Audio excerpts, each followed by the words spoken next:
श्री महाभारत पुष्प 7। कर्ण ने नागास्त्र अर्जुन पर छोड़ा। अर्जुन ऊपर नागास्त्र का प्रहार कर्ण ने किया। तब तुम अपने निश्चय मरा हुई हुआ ही समझो, ऐसा कर्ण ने कहा।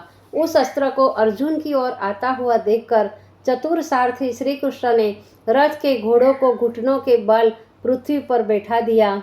इससे रथ का अगल भाग नीचा हो गया और वह शर अर्जुन के मस्तक की अपेक्षा उनके किरीट से जा टकराया। अस्त्र की चोट से किरीट चूर चूर हो गया।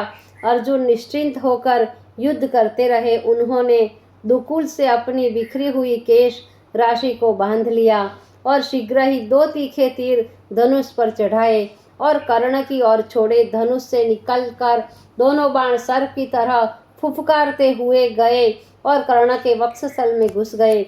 वक्ष से रक्त की धार बहने लगी। कर्ण की मुट्ठी ढीली पड़ गई और धनुष हाथ से छूट गया। वे मूर्छित होकर रथ में गिर पड़े। कर्ण को मूर्छित अवस्था में देखकर अर्जुन ने बाण चलाना बंद कर दिया। कातर शत्रु को मारना युद्ध धर्म के प्रतिकूल है। इस धर्म भावना से प्रेरित होकर अर्जुन ने मूर्छित कर्ण को मारने की चेष्टा नहीं की। उसी समय श्री कृष्ण ने घबरा कर कहा, अर्जुन पागल हो गए हो क्या? शत्रु के वध का अवसर पाकर छोड़ देना नितांत मूर्खता ही है। शीघ्रता करो, इस स्वर्ण अवसर को हाथ से जाने न दो। श्री कृष्ण के कथनानुसार अर्जुन ने प्राणों का अंत करने वाले एक भयानक बाण अपने गांडीव धनुष पर संधाना ही था कि इतने में ही कर्ण की मूर्छा जागी।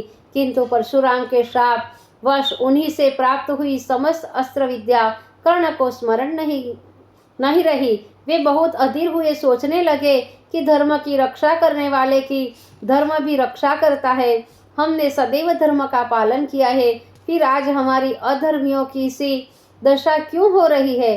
अंतर्यामी श्री कृष्ण इस विचलित अवस्था को जान गए और अर्जुन से कहने लगे, हे मित्र, कर्ण मोहग्रस्त हो रहा है। उसकी बुद्धि सावधान नहीं। उसे वध करने का यह अच्छा अवसर है। श्री कृष्ण की बात सुनकर अर्जुन ने पुनः बाण वर्षा प्रारंभ की। आघात लगते ही कर्ण का छत्र तेज उदय हो आया। उन्होंने अर्जुन पर ब्रह्मास्त्र का प्रयोग करना चाहा, किंतु अभाग्यवश अचानक उनके रथ का दाहिना पहिया कीचड़ में घस गया। उनका रथ आगे न बढ़ सका। इस अवस्था में कर्ण की बुद्धि किंकित्व मूढ़ हो गई। तो भी उन्होंने अर्जुन से कहा, अर्जुन तुम वीर शिरोमणि होने के नाते युद्ध धर्म के भी सर्वोच्च पंडित हो, अतः उसी धर्म का विचार कर हम पर अभी प्रहार न करो। हमारे रथ का पहिया कीचड़ में घस गया है, उसे निकाल लेने दो, तब युद्ध करना। यह सुनकर श्री कृष्ण ने व्यंग्यात्मक वचनों में कहा, कर्ण, आज हमारा अहोभाग्य है कि इस समय तुम्हें धर्म का स्मरण तो हुआ। आज अब प्राणों पर आ बनी है, तब तुम्हें धर्म याद आया है।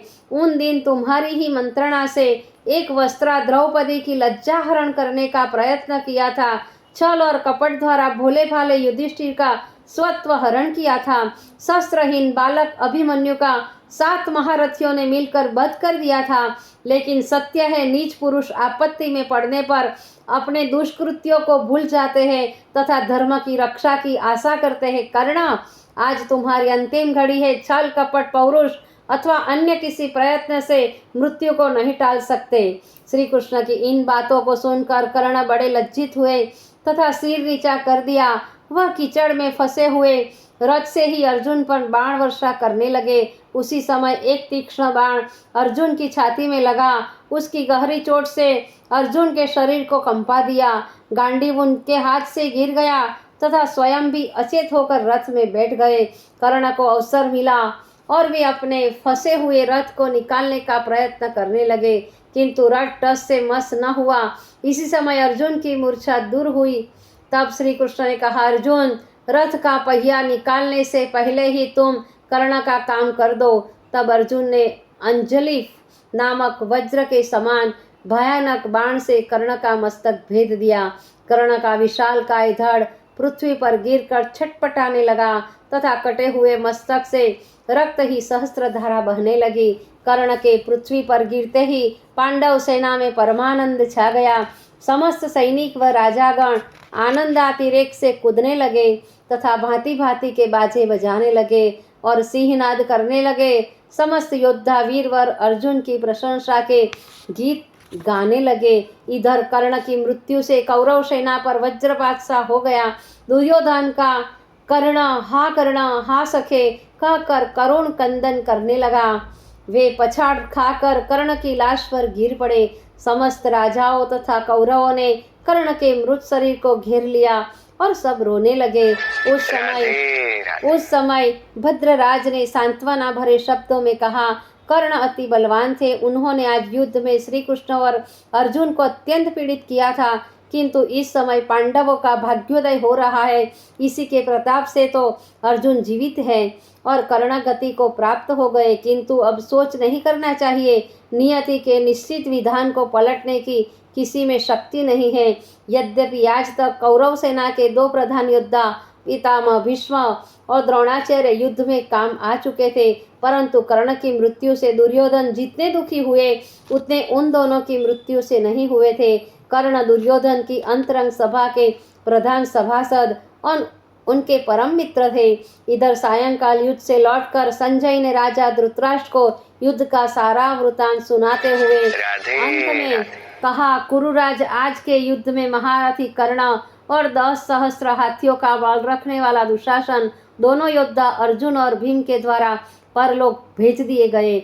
इस अप्रिय समाचार को सुनकर धृतराष्ट्र मूर्छित होकर मूल नष्ट वृक्ष के समान पृथ्वी पर गिर पड़े। धर्मात्मा विदुर और महाप्राज्ञ संजय ने राजा को उठाया और कहा, राजन, अधर्म और अन्याय का संबल लेकर क्या कभी कोई अपने निर्दिष्ट स्थान पर पहुंच सका है? कागज की नाव में बैठकर क्या कभी कोई महासागर को पार कर सका है? अपने पुत्रों की कारनामों से आप इसके सिवाय क्या कोई और आशा करते थे? उन्होंने जैसा किया था वैसा ही फल पाया। वर्तमान में जो कुछ भी हो रहा है, युद्ध होने से पहले उसके संकेत मात्र से तो लगभग सभी ने आपको सचेष्ट कर दिया था, किंतु उस समय तो आपकी बुद्धि भी मोहग्रसित हो रही थी। अब उसी के सन्मुख आने पर आप दुखी क्यों हो रहे हो? यह सब कुछ सुन व समझ लेने पर भी धृतराष्ट्र जड़ पदार्थ की भांति निष्ठेज से बैठ रहे। उन्होंने अपने दिव्य चक्षुओं से अपने कुल का सर्वनाश देख लिया। इधर दोनों सेनाओं के शिविर में लौट आने पर समस्त कौरव व अन्य राजा दुर्योधन को अनेक युक्तियां, अनेक कथा इतिहासों द्वारा सांत्वना देने का प्रयत्न करने लगे, किंतु कर्ण दुर्योधन के अतीव प्रिय मित्र थे और उनके आशा किए हुए भावी राज्य के प्रधान स्तंभ थे। इससे उनकी मृत्यु को दुर्योधन विस्मरण न कर सके।